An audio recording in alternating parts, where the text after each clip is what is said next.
Ensuite, sur le vaccin lui-même, ce qui est intéressant, c'est que même les Danois, en qui j'ai confiance sur leur travail, se sont laissés imposer un biais qui est très intéressant, qui est de ne pas rapporter les infections qui surviennent juste après les injections vaccinales. Alors ça, c'est très intéressant. Nous, quand on a regardé les premiers cas chez les vaccins, on a tout de suite été frappé par la proportion importante de gens qui faisaient une infection juste après la vaccination, dans les 15 jours qui suivent la vaccination. Et on est frappé de voir que aussi bien les premiers rapports de Pfizer que tous les gens qui ont suivi depuis considèrent qu'il ne faut pas tenir compte des 15 jours qui suivent l'injection vaccinale. Ce qui n'a pas de sens. C'est-à-dire, c'est présumer que les cas que l'on observe juste après l'injection, c'est avoir l'hypothèse qu'ils n'ont rien à voir avec l'injection. Ce qui n'est pas nécessairement raisonnable, parce que, encore une fois, on sait pour de multiples maladies virales qu'il y a des anticorps facilitants, et il y a plein de rapports anecdotiques de gens qui ont fait des infections virales après vaccination, et que c'est quelque chose qui justifie scientifiquement d'être évalué. Encore une fois, la science et la politique, le journalisme, c'est des choses très différentes, ça n'a rien à voir. Mais ce qui était intéressant, c'est de savoir, alors nous, au moment où on était en train de rapporter ça, on râlait parce que c'est une compétition, la science, on a été scoopés, c'est les gens qui ont publié ça avant nous, dans New England, des Californiens, qui ont dit, écoutez, regardez, dans les 15 jours qui suivent l'infection, je l'ai déjà dit plusieurs fois, on a plein de cas. Et puis après, ils ont fait une deuxième étude publiée en New England en disant après, au bout de 15 jours, ça s'arrête. Donc c'est là qu'il y en a le moins. Donc c'est ce qu'on utilise c'est ce qu'on a utilisé pour évaluer le vaccin. C'est la période où il y a le moins d'infections, c'est-à-dire entre 15 jours, 3 semaines et 4 mois. Et après 4 mois, ça remonte parce que, en réalité, en particulier chez les sujets âgés, l'immunité ne dure pas très longtemps. Donc si vous prenez cette fenêtre, vous avez une vision différente de l'efficacité vaccinale que si vous dites je regarde tout. Ouais. Et alors c'est intéressant parce que c'est intéressant de savoir comment le vaccin a été présenté comme on ne tient compte des infections qu'après 15 jours. Alors c'est intéressant parce que la Cour du Texas a exigé de l'FDA qu'ils ne voulaient pas les données. Les données de Pfizer étaient supposées ne pas être divulguées avant 50 ans. D'accord ?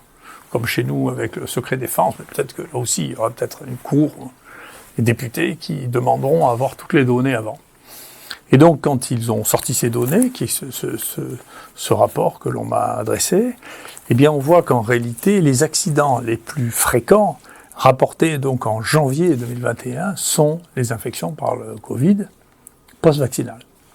Et que la médiane, alors les gens ont rapporté ça, c'est ce qu'il y avait de plus facile à rapporter, parce que c'était ce qu'il y a de plus inattendu pour les gens. Si vous êtes vacciné, vous faites un Covid, vous dites, attendez, c'est pas normal. Donc ça, c'était rapporté.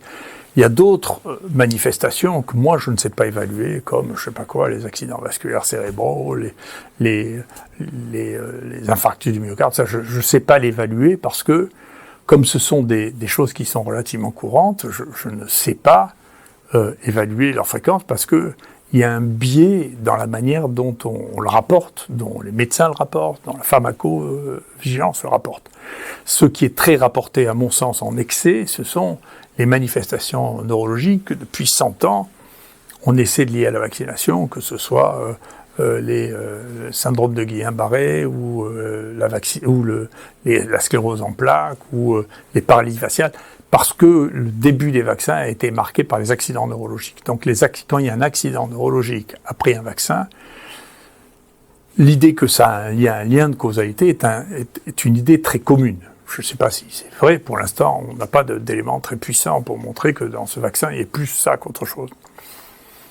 Donc ça, c'est rapporté, et ce qui est rapporté, bien entendu, c'est l'échec vaccinal. C'est-à-dire, si vous faites la maladie, alors vous venez de vous faire vacciner, vous le dites. Et donc, il y en a eu beaucoup. Il y en a eu 3000 cas, qui ont été déjà en février 2021, 3000 cas qui ont été rapportés, et là-dedans, il y a eu 136 morts, À l'époque où il rapportait, il y en avait 540 dont on ne savait pas s'ils allaient mourir ou non, ou pas mourir, ils n'étaient pas guéris. Il y en avait 550 de guéris, il y en avait 9 qui avaient des séquelles, et il y en avait 2000 dont on ne savait pas ce qu'ils étaient devenus. D'accord ? Donc c'était un problème. Et donc la médiane de ça, il y avait des gens qui rapportaient ça 2 mois après, non, c'est un échec vaccinal, 2 mois après, mais la médiane de ça, c'est-à-dire la moitié de ça, était survenue dans les 5 jours qui avaient suivi l'injection vaccinale. Donc on peut toujours penser que c'est une coïncidence, ou que c'est parce que les gens étaient malades sans le savoir, ou peut-être qu'ils étaient porteurs de quelques virus, ou peut-être qu'ils étaient plus sensibles à l'infection. J'en sais rien, mais on ne peut pas juste balayer ça d'un revers de main en disant, écoutez, on se fiche de ce qui se passe en termes d'infection par le Covid dans les 15 jours qui suivent les injections. Et depuis qu'effectivement, nous on a dit ça, et regardez le nombre de gens qui disent avoir été infectés juste après une injection, apparaît extrêmement important. Vous verrez la prochaine étude qu'on fait sur la vaccination, ça reste un point vraiment fréquent d'avoir l'infection juste très peu de temps après avoir eu l'injection vaccinale. Donc c'est une question scientifique qui doit se poser. Voilà. Quant à l'évaluation globale du vaccin, je suis content. Donc, vous voyez, je dis devant une télévision, les gens me prenaient pour un... c'est amusant de voir comment on qualifie ceux qui ne sont pas d'accord avec vous. Alors, des fois, on dit qu'ils sont sceptiques, des fois, ils sont complotistes, des fois, ils disent... Alors, moi, j'ai basculé dans le camp des complotistes parce que je ne peux pas dire que l'enthousiasme de Bill Gates sur une stratégie vaccinale dont on voyait depuis un certain temps qu'elle n'atteignait pas ses objectifs, entraînait une grande conviction chez moi. Alors, il y a toutes les étapes de la stratégie vaccinale, donc ça m'ennuie. Mais j'ai été content de voir qu'il a fait une déclaration en disant que le vaccin ne marchait pas quand même, et qu'avec un peu de chance, c'est Omicron qui allait jouer le rôle du vaccin, en faisant une maladie infectieuse très banale, avec une très bonne immunité. Et il dit, à l'avenir, d'ailleurs on savait très bien que pour la grippe ça ne marchait pas, et donc à l'avenir, il faudra réfléchir sur la mise au point de nouveaux vaccins et faire plus vite, parce que là, le défi vaccinal est un échec. C'est intéressant d'entendre Bill Gates dire ça, quand même. Donc on peut dire, oui, que je ne suis pas toujours en désaccord avec Bill Gates. Quand il dit des choses intelligentes, je suis d'accord avec lui.